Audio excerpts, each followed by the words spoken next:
मनमोहक प्रस्तुतियां।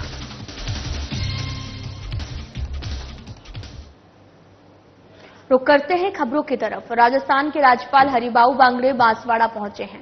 राज्यपाल के आगमन पर गोविंद गुरु जनजातीय विश्वविद्यालय में गार्ड ऑफ ऑनर के साथ में उनका सम्मान किया गया है। विश्वविद्यालय के कुलपति ने उन्हें गुलदस्ता भेंट किया और राज्यपाल ने जिले के कई मुद्दों पर जिला स्तरीय बैठक का आयोजन किया है और जिसमें जनजातीय मंत्री बाबूलाल खराडी और साथ ही संभागीय आयुक्त, आईजी, जिला कलेक्टर और पुलिस अधीक्षक सहित कई विभाग के अधिकारी मौजूद रहे। बैठक के बाद में जीजीटीयू परिसर ने पौधारोपण किया और कोटिल शोध भवन, स्वामी विवेकानंद छात्र कल्याण भवन का शिलान्यास किया। शिलान्यास कार्यक्रम के बाद राज्यपाल ने भविष्य का भारत और हमारा योगदान विषय पर संगोष्ठी का आयोजन किया है।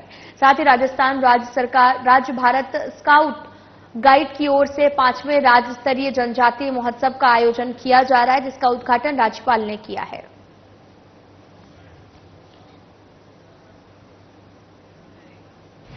भाग्य आए और यहाँ के मदद की, ये तो एक डेंजर कॉल भी होता है। वो डेंजर कॉल ऐसा होता है कि सडनली ऐसी चिट्ठी बजती है और रात में कभी कभी सोने का समय रहता, उसी समय भी ऐसी चिट्ठी बजा के कोई तो आया, हमने हल्ला किया, फिर हल्ला किया तो उसके साथ आप उसको पकड़ो, सब तैयारी करो, ऐसे भी होते हैं। तो इसका मतलब यही है कि आपका मन ऐसे समय उस जागरूकता से आगे आने वाला रहता है। आगे आकर अपन वो संकट को अपन सामने जाते हैं। राजस्थान के मुख्यमंत्री भजनलाल शर्मा ने मुख्यमंत्री कार्यालय में शुक्रवार को दक्षिण पश्चिमी कमांड के army commander lieutenant general Manjinder Singh से मुलाकात की है। मुख्यमंत्री से लेफ्टिनेंट जनरल सिंह की भी शिष्टाचार भेंट थी।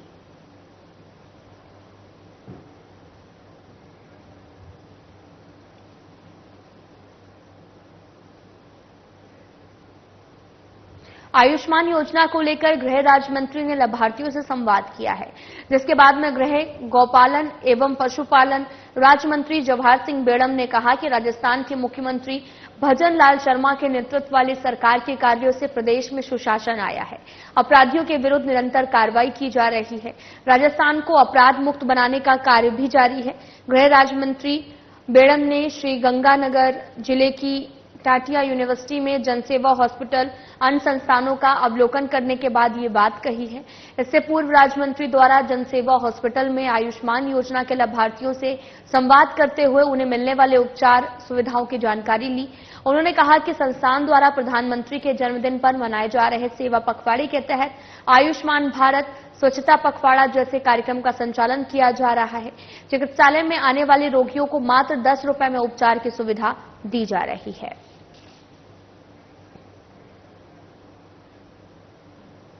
गृह राज्य मंत्री जवाहर सिंह बेड़म सालासर पहुंचे, जहां उन्होंने बालाजी की पूजा अर्चना की है। गृह राज्य मंत्री के सालासर पहुंचने पर बीजेपी के प्रदेश कार्यकारिणी सदस्य धर्मवीर पुजारी के नेतृत्व में कार्यकर्ताओं ने स्वागत किया है।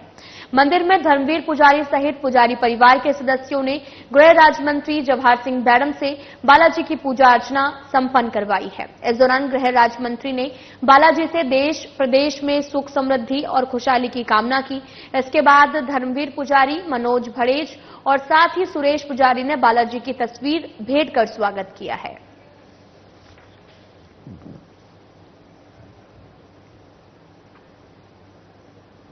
आवा सरपंच दिव्यांश एम भारद्वाज के विकास कार्यों को देखकर टोंक कलेक्टर सौम्या झा इतनी प्रभावित हुई कि उन्होंने यहां तक कह दिया कि आवा का पंचायत भवन मुख्यमंत्री कार्यालय को टक्कर देता हुआ बना हुआ है। अब आवा को वर्ल्ड क्लास ग्राम पंचायत बनाएंगे। इसके लिए जिला प्रशासन की तरफ से पूरे प्रयास किए जाएंगे। उन्होंने सरपंच दिव्यांश की सोच की सराहना की और कहा कि आवा पंचायत और सरपंच भारद्वाज की खुद मुख्यमंत्री ने सराहना की है। कलेक्टर ने कहा कि आवा विकास की दृष्टि से सभी पंचायतों में अव्वल है। छात्र छात्राओं की अलग अलग लाइब्रेरी देखकर उन्होंने कहा कि ये भी इतनी सुंदर है कि कॉलेज में भी ऐसी लाइब्रेरी नहीं थी। सभी पंचायतों में सबसे अव्वल है और इसको सीएम साहब ने खुद ही सराहा है पंचायत को और सरपंच को। यहाँ एक तो मैंने इस तरह के यहाँ पे कार्य देखे हैं कि पंचायत भवन जो है, कोई भी आप ऑफिस दे लो, इवन सीएमओ का ऑफिस जो है उसको टक्कर देता हूँ और पंचायत भवन बनाया है। लाइब्रेरी है वो इतनी सुंदर है कि मेरे कॉलेज में भी इतनी अच्छी लाइब्रेरी नहीं थी जो यहाँ पे बनाई है। और जो भी मुझे सरपंच साहब ने काम दिखाए हैं सारे एक के ऊपर एक। शमशान बन रहा है वो भी इतना सुंदर है कि हेरिटेज साइट है बना सकते हैं। ये तो है, सरपंच साहब को काफी सराहा है हमने। नसीराबाद में छावनी प्रशासन आपके द्वार जनसंवाद कार्यक्रम cantonment CEO doctor Nitish Gupta की अध्यक्षता में आयोजित किया गया है। देश की सभी कैंटोनमेंट में बीते 2 सालों से वार्ड चुनाव नहीं होने के कारण आम जन को कैंटोनमेंट बोर्ड प्रशासन में प्रतिनिधित्व नहीं मिल पा रहा था, जिसके चलते समूचे भारत की 62वीं छानबी में से नसीराबाद छावनी में जनसंवाद की ये पहल आरंभ की गई है। कार्यक्रम के तहत नगरवासियों से समस्याओं की विस्तृत जानकारियां भी हासिल की गई। इसके बाद छावनी परिषद के वार्ड संख्या 6 में सघन जनसंपर्क अभियान चलाकर क्षेत्र में समस्याएं देखी गई हैं। मौके पर ही संबंधित अधीनस्थ अधिकारियों को आवश्यक निर्देश दिए गए हैं। ये जनसंवाद कार्यक्रम नसीराबाद कंटेनमेंट में के काली माई रोड स्थित काली माई चौक पर आयोजित किया गया, जिसमें वार्ड नंबर 6 के जनप्रतिनिधि, गणमान्य व्यक्तियों सहित छावनी परिषद के अधिकारी और कर्मियों ने बढ़ चढ़कर भाग लिया है। इस मौके पर क्षेत्रवासियों ने शहर की चरमराई सफाई व्यवस्था दुरुस्त कराने, गंदे पानी से लबालब भरी नालियां और साथ ही बंद सार्वजनिक लाइट सही कराने और क्षतिग्रस्त नालियां और साथ ही मार्ग ठीक कराने के मुद्दे पटल पर रखे गए हैं। जो आपने बनाया गणेश चौराहे के पास रोड की समस्या बताई गई है। यूरिनल यहाँ बनाने की बात करी गई। पलसानिया रोड की समस्या जो कि हम सर्वे कराएंगे। मुकेरिया मोहल्ला के पास पानी की समस्या बारिश के बाद आ जाती है, तो उसको मैं अभी जाके व्यक्तिगत तौर पे देखता हूँ। काली माई के ऊपर डस्टबिन का कुछ आपने बताया है, उसका भी देखते हैं। काली माई रोड के पास पानी की समस्या जहाँ पे लीकेज आप कह रहे हो इसी रोड पे, तो उसका देखते हैं। और बाबू मोहल्ला में पब्लिक टॉयलेट का समस्या है। महादेव मोहल्ला की टॉयलेट को 2-2 करके रिड्यूस करना है। तेली मोहल्ला में सामुदायिक भवन की रिपेयर का एक बताया गया है।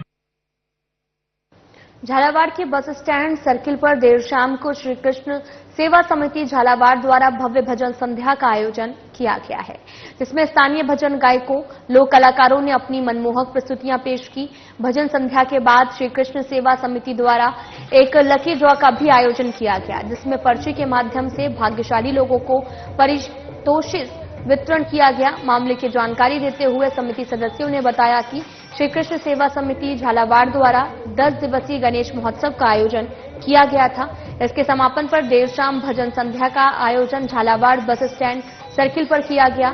स्थानीय भजन गायक शेखर देवड़ा सहित कई लोक कलाकारों द्वारा भजन गायन सहित कई लोक संस्कृति से जुड़ी प्रस्तुतियां पेश की गई हैं।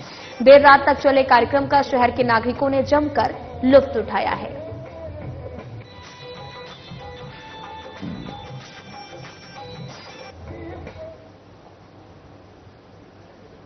टोंक में जिला परिषद के मुख्य कार्यकारी अधिकारी परशुराम धानका की अध्यक्षता में कलेक्ट्रेट सभागार में स्वच्छता ही सेवा अभियान के संबंध में बैठक आयोजित हुई है। इस दौरान व्यापार मंडल, एनजीओ और साथ ही रोटरी क्लब, रिको, hotel, bar, doctors, trucks and transport, vegetables and fruit, private school और बार एसोसिएशन, सराफा, प्राइवेट बस यूनियन के साथ में चर्चा कर इस महत्वपूर्ण अभियान में अपनी सहभागिता निभाने पर जोर दिया है। सभी ने स्वच्छता अभियान में अपनी सक्रिय भागीदारी पर सुझाव दिए। इस दौरान एडीएम सुरेश चौधरी भी मौजूद रहे। सीईओ ने कहा कि स्वच्छता के माध्यम से सामाजिक परिवर्तन संभव है। हम अपनी दिनचर्या में छोटे छोटे बदलाव कर पर्यावरण को स्वच्छ रखने में अपनी महती भूमिका अदा कर सकते हैं। अपने पर्यावरण और आसपास को स्वच्छ रखना किसी एक व्यक्ति की नहीं बल्कि सामूहिक जिम्मेदारी है। आने वाली पीढ़ियों को स्वच्छ पर्यावरण देना हमारा कर्तव्य है। एडीएम सुरेश चौधरी ने स्वच्छता ही सेवा अभियान की जानकारी देते हुए सभी से घर और अपने आसपास सफाई व्यवस्था बनाए रखने, गीले और सूखे कचरे को अलग अलग डालने का आह्वान किया है।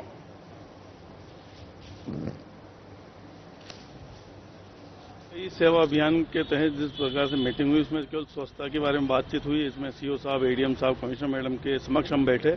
उन्होंने स्वच्छता को लेकर पुरजोर हमें कहा गया कि शहर के अंदर शहर को स्वच्छ रखना है। इसके लिए हमें क्या क्या करना चाहिए, उनसे हमारे विचार लिए गए। इसमें हमने विचार दिए कि शहर को स्वच्छ बनाने के लिए सबसे पहले जो आवारा पशु, गाय वगैरह इनकी व्यवस्था की जाए, इनको सही सुनिश्चित स्थान पर पहुंचाया जाए, जिससे सफाई स्वच्छता हमें मिले शहर के अंदर। और हमारी जो शहर की गलियां हैं, जो बाजार है, मुख्य बाजार है, जो गंदगी फैल रही है, उनकी व्यवस्थाओं पर विशेष ध्यान दिया जाए, साधन बढ़ाए जाए, कर्मचारी बढ़ाए जाए।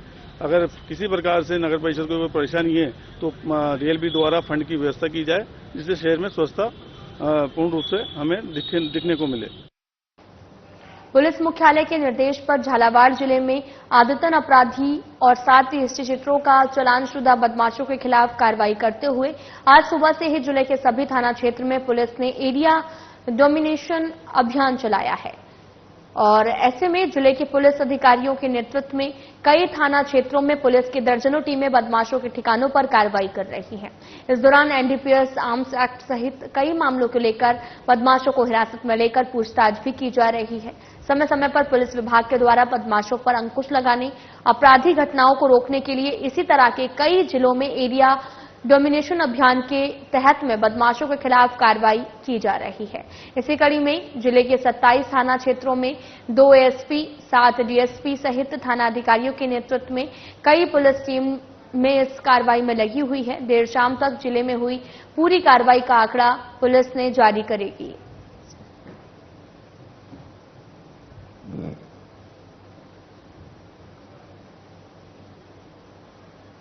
राज्य सरकार द्वारा बनाई गई खेतों की गश्त गिरदावर करने की एक बनाई गई है और उसके विरोध में राजस्थान पटवार संघ के नेतृत्व में टोंक जिले के गिरदावर कई दिनों से टोंक तहसील में धरने पर बैठे हैं।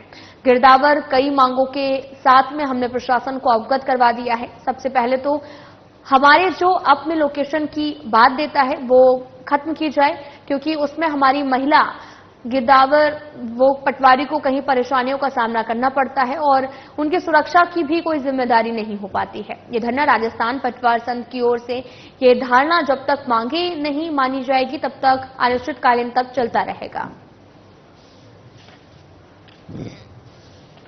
लिए ऐसा है कि जंगल में सुनसान खसरों पे हमें अकेले जाना पड़ रहा है, तो हमारी सुरक्षा के लिए तहसील स्तर से या जिला स्तर से कोई सुरक्षा की तरफ से कोई प्रावधान नहीं किए गए हैं।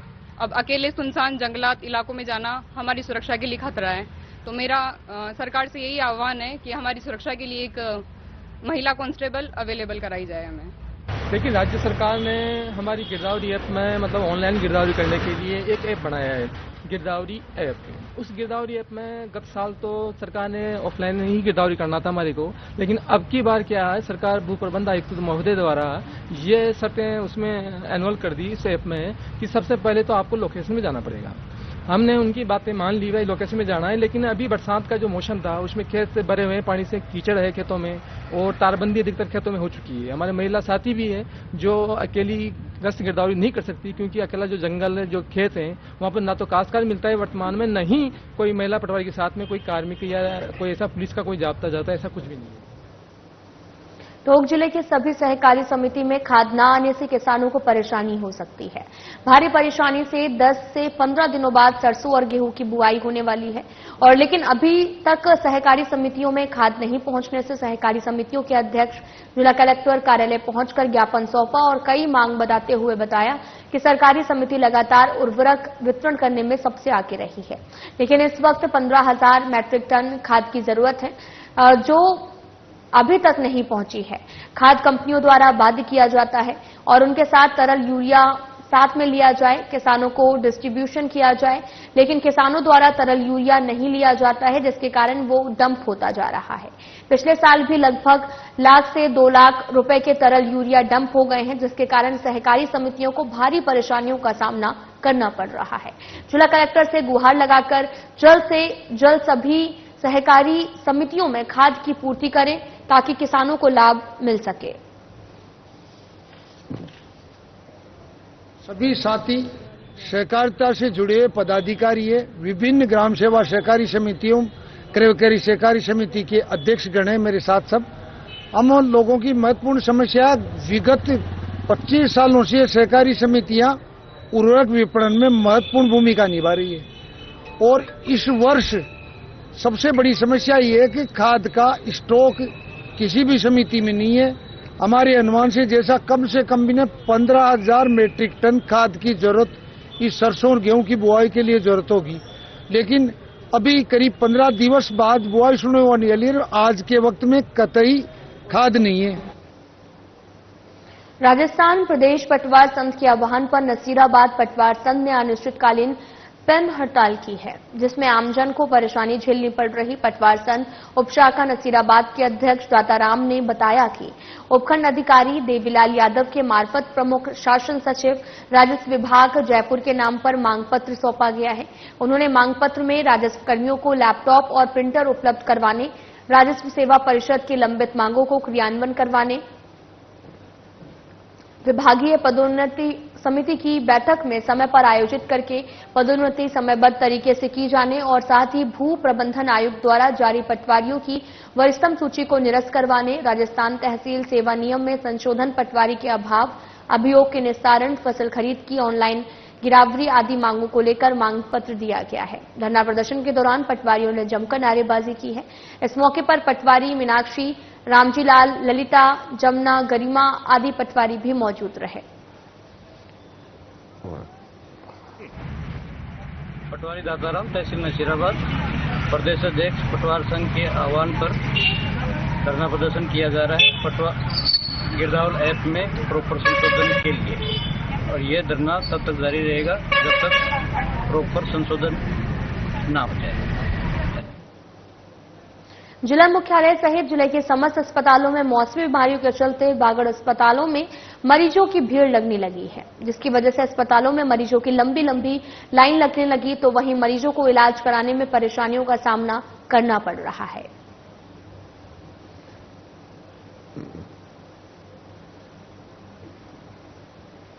इसके बाद मौसमी बीमारियों की वजह से खांसी, जुकाम और बुखार के काफी मरीज है। ये एक तरह का वायरल फीवर है जो कि ठीक भी बहुत मुश्किल से हो रहा है, और इसके मरीज रोज कम से कम हमारे हॉस्पिटल में 400 साढ़े 400 के ओपीडी है, जिसमें से 300 250 मरीज खांसी जुकाम के चल रहे हैं। ठीक है ना, तो उसको हम बराबर से ट्रीटमेंट कर रहे हैं, और जैसे तैसे हमारे पास स्टाफ की भी कमी है, लेकिन हमको रतनगढ़ में कई मांगों को लेकर एसडीएम ऑफिस के आगे राजस्व कर्मचारियों की अनिश्चितकालीन पेन डाउन हड़ताल चौथे दिन भी जारी रही। हड़ताल कर रहे राजस्व कर्मचारियों ने बताया कि खरीफ फसल 2081 की गिरदावरी ऐप के माध्यम से ऑनलाइन की जाने वाली उक्त ऐप में अपेक्षित संशोधन के लिए भू प्रबंधन अधिकारी की अध्यक्षता में 24 अगस्त को बैठक आयोजित की गई थी, जिसमें लोकेशन बफर 50 मीटर के स्थान पर 350 मीटर किया जाना है और लोकेशन डिसेबल ऑप्शन पटवारी स्तर पर किया जाना है। ऐप की गति को बढ़ाया जाना सहित कई बिंदुओं पर संशोधन करने पर सहमति बनी थी, लेकिन उक्त बैठक को लगभग 1 महीना होने लगे हैं, लेकिन अभी तक विभाग की ओर से कोई भी संशोधन नहीं किया गया है। इसलिए 19 सितंबर से अनिश्चितकालीन पेन डाउन हड़ताल शुरू की गई है। जब तक मांगे नहीं मानी जाएंगी, हड़ताल जारी रहेगी।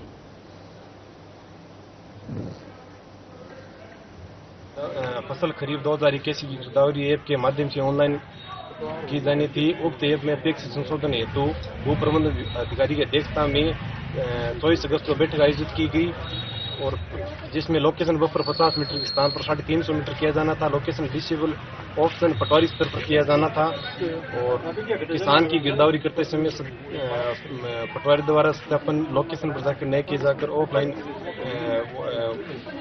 किया जाना था। गिरदावरी करते समय महिला पटवारी की सुरक्षा के लिए आवश्यक निर्देश जारी किया जाना और ऐप की गति को बढ़ाया जाना सहित कई मांगे थी, जिसके संबंध में सहमति बनी थी, जो आज दिनांक तक लागू नहीं। राज्य सरकार के संयुक्त उपक्रम राजस्थान स्टेट गैस का शुक्रवार को स्थापना दिवस मनाया गया है।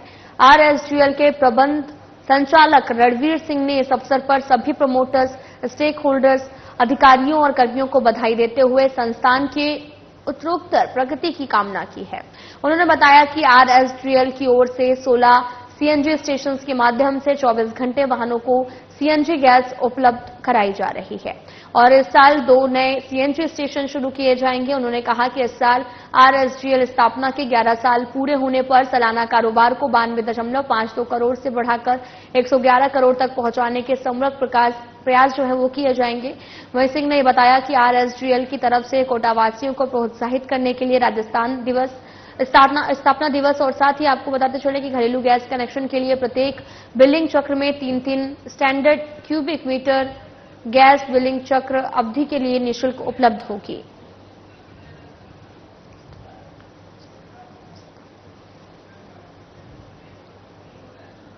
राजस्थान मेडिकल काउंसिल की जनरल बॉडी की बैठक शुक्रवार को जन स्वास्थ्य निर्देशक डॉक्टर रवि प्रकाश माथुर की अध्यक्षता में आयोजित की गई है। बैठक में राज्य के सभी मेडिकल कॉलेज से मनोनीत सदस्यों ने भाग लिया।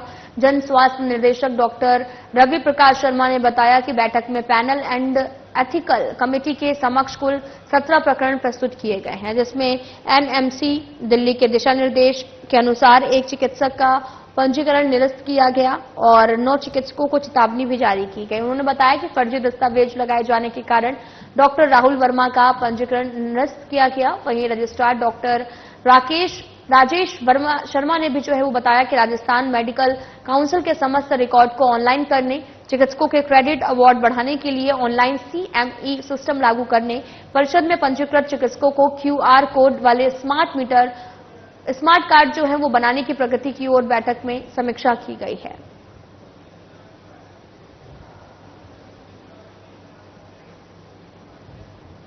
खबर जयपुर से है, जहां पर नगरीय विकास विभाग के प्रमुख शासन सचिव वैभव गालविया ने द्रव्यवती नदी परियोजना का दौरा किया है।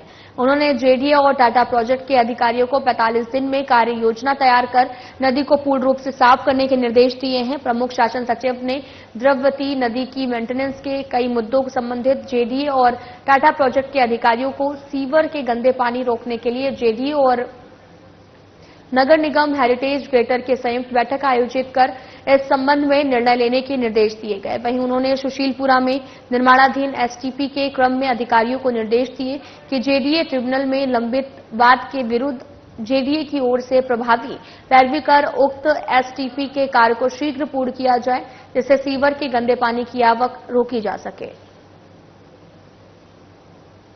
आज मैं फर्स्ट टाइम विजिट कर रहा हूँ, तो निश्चित रूप से आपने जो इशू रेज किया सीवरेज का, वो बड़ा इशू आई एम टोल्ड कि एक सुशीलपुरा पुलिया के पास में STP JDA बना रहा है, उसमें कुछ डिस्प्यूट हो गया, कोर्ट ने स्टे ग्रांट कर दिया उस लैंड इशू पे, तो उसको भी देखेंगे, इशू रिजॉल्व कराएंगे, ताकि एक मेजर जो सीवरेज का इनफ्लो है वो सुशीलपुरा पुलिया के वहाँ से हो रहा है, तो सीवरेज लाइन और सीधी द्रव्यवती में डिस्चार्ज कर दी गई, तो उसको वहाँ पर ट्रैप करके ट्रीट करके डिस्चार्ज करना है, तो उसको रिजॉल्व करना पड़ेगा। कुछ जो स्टॉर्म वाटर है, जो बारिश का पानी है, उसको फिल्टर मैकेनिज्म बनाया गया था, पर जब बहुत ज़्यादा बारिश होती है तो निश्चित रूप से वाटर फ्लो जो है वो हमको इंश्योर करना पड़ेगा, और यदि हम पानी वहाँ रोकेंगे फिल्टर के लिए, तो पीछे आने वाली जो कॉलोनीज हैबिटेशन उसमें पानी भर जाता है।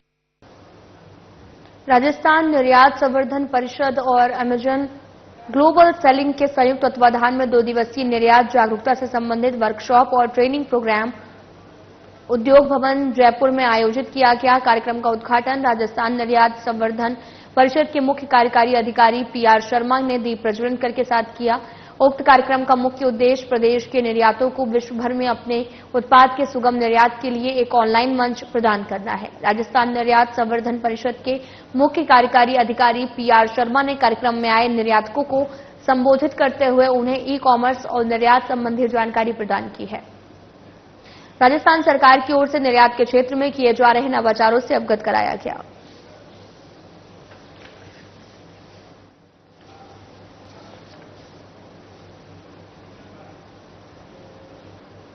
सरमथुरा कस्बे से लेकर ग्रामीण इलाकों में अवैध चिकित्सा क्लिनिक की बाढ़ सी आ गई है। वहीं उपचार के दौरान कई लोग इन झोलाछाप डॉक्टरों के इलाज से अपनी जान भी गंवा चुके हैं। प्रशासन की ओर से समय समय पर झोलाछापों के खिलाफ कार्रवाई की जाती है, लेकिन जैसे ही मामला शांत होता है फिर झोलाछाप डॉक्टर सक्रिय हो जाते हैं। इसी को देखते हुए सरमथुरा कस्बे में शुक्रवार को प्रशासन और चिकित्सक विभाग की टीम ने अवैध झोलाछाप डॉक्टरों के खिलाफ अभियान चलाकर संयुक्त कार्रवाई की है। प्रशासन की टीम को कस्बे के पुराना बस स्टैंड पर बिना वैध डिग्री के लिए एक क्लिनिक संचालित होता हुआ मिला है। फिलहाल इस वीडियो में इतना ही। नमस्कार।